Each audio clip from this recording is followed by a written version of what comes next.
This is Moose Jaw This Week. I'm Lyle Johnson, your host, and here we have today from the office of Ray Boughen, our Member of Parliament. Ray's back in town for a little while, so welcome back. Well, thanks, Lyle. Good to be back home. Yeah, it's been a pretty busy, boisterous session. It has been. Lots of different bits of legislation coming forward and caused a lot of excitement from both sides of the House. And at the end of the day, we had some legislation passed that I think Canada and Canadians will like, and we'll start afresh on Monday, this coming Monday. Yeah, you're going back in, so we actually people are going to be able to see the segment while you're back in Ottawa. So right. Yeah. But you've had a week here. What have you been doing during the week? Remembrance Day was a big thing for you. Well, yes. Yesterday we had a chance to bring forward dollars to help with Elgin Park enhancement and redesign part of the park in terms of a spray pool rather than a wading pool. New superstructure on the playground. It'll be plastic and metal rather than wood. So that came to $128, $128,508. So that's a good little bite. No sense of change. No sense. no sense for the city to work on that park. So we're happy about that. We also had a chance to give the folks at Pence a little bit of a leg up. They had a application in to update their ball diamond, and as you may know, Lyle, the women play in the Regina Women's League fastball, and so yeah, it's $14,000 to help them with upgrading and enhancing their facility. So yeah, we've put those two packages together this week, and as we've had a chance to talk with constituents about their issues and concerns as well. Yeah, well, of course, you were a fastball player in your youth, and you can understand playing in a good facility is a good thing. Yeah, so those have been good things for you. Right. And I was going to talk about in Ottawa now. Flaherty seems to have made some announcements in the last couple of days that have been people question. One we'll talk about is the fact that the government of the day is not going to meet its commitments or its goals for balanced budget. And how do you feel about that? Well, I think that Jim's quite right. Minister Flaherty really doesn't have a choice. The truth of the matter is we're not an island. We live in this global economic situation we find ourselves. There's no change in that. It's there, and we have to learn to live with it.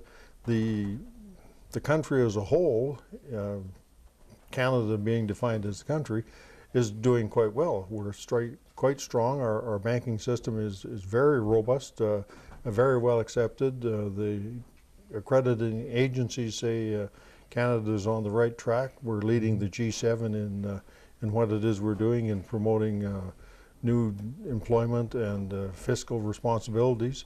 And so as the downturn happens in Spain and France and Greece, Asian countries, it affects us. And so I think the minister has looked at that with his staff and said, well, we're not going to hit that goal of 2015 or 16. We'll probably have a balanced budget at 2017. And again, it depends on other countries besides Canada. So yeah, I heard this week that they officially said that the European economy was in recession because they had gone down 0.1% in the last 3 months, the growth. So it actually, they're in a recession again in Europe. And so that will very well play into us. Right. So if we're looking at that kind of thing, we're saying, well, how's my pension doing? And you guys have been doing some things about pensions. Pension plans are always a hot topic, Lyle. And, yes. Yes.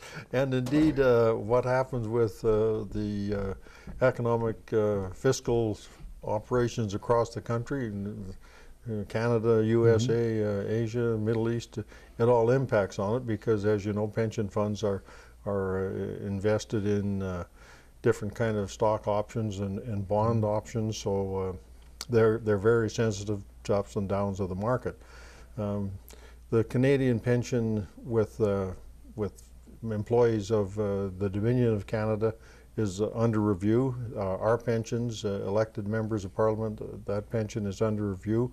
There's going to be a change in that pension for parliamentarians. It'll be phased in commencing at 2015, the new election year, when the government will go to the people for its mandate.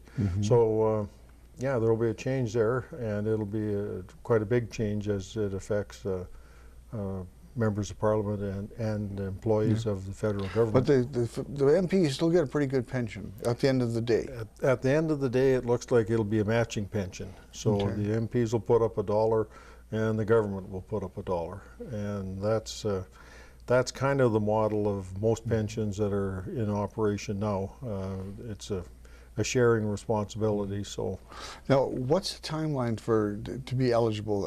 I think, is it you have to be an elected member for 5 years before your pension is allowed to be in place, or is it 2 elections that you have to go through? No, it's actually the way it reads currently, Lyle, is you contribute to the pension from the very first time you receive dollars as a parliamentarian, and those contributions to realize a pension for an individual parliamentarian, they must have contributed for a minimum of 6 years. 6 years it is. Yeah. Okay.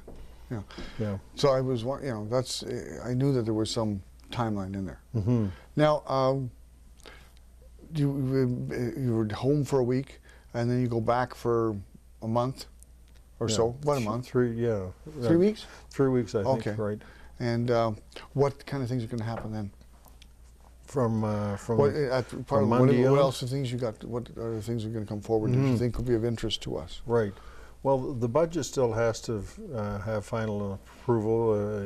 The interim budget, as we just mentioned, was brought forward by the minister just a couple of 3 days ago, and that'll be presented to the House for ratification this coming 3 weeks, certainly before the Christmas break.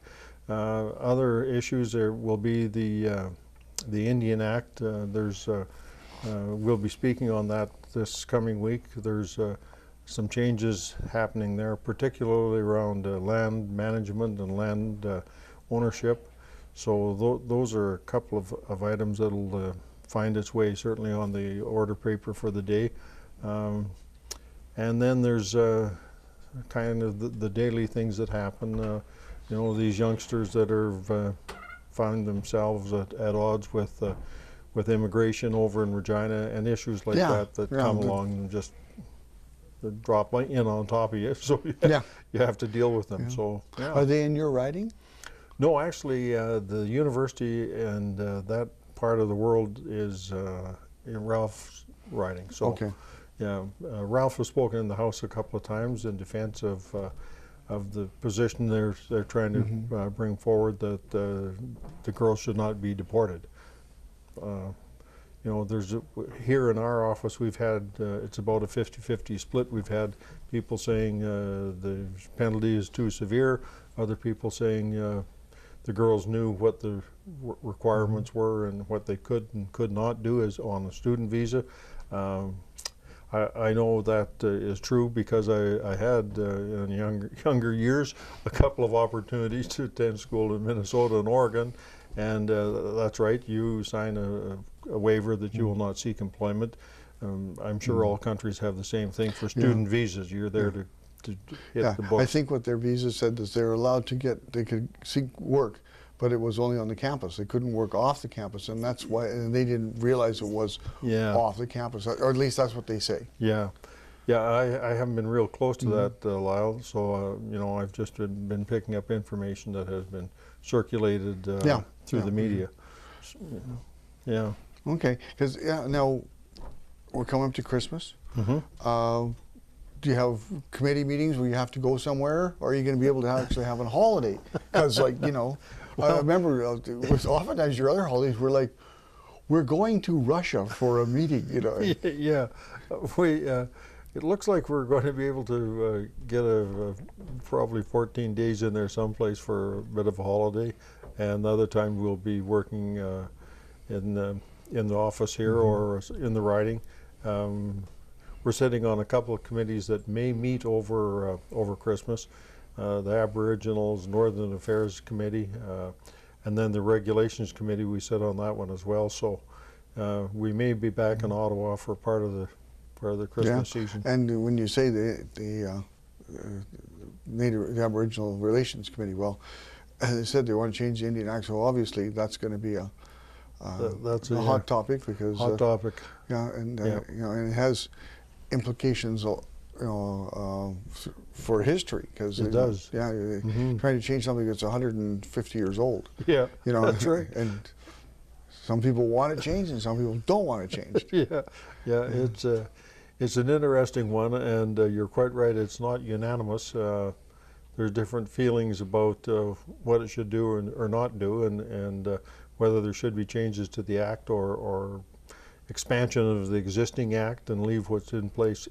So, yeah, there's some options to deal with the Act itself besides massive changes. Yeah. Well, after you come back from in December, maybe we'll get a chance to have you on if you're not gone somewhere, or the grandkids are trampling the house down. yeah, that's always good fun. It is, yeah. So thanks for talking with us today, and good luck when you go back into Ottawa, and enjoy the house, is the excitement that it brings to our lives. Right. Well, thanks for having me on the show, Lyle. Appreciate that, and we'll certainly do our best for our constituents here in Palliser, and look forward to a robust session. Robust, that's the word. Robust. Okay.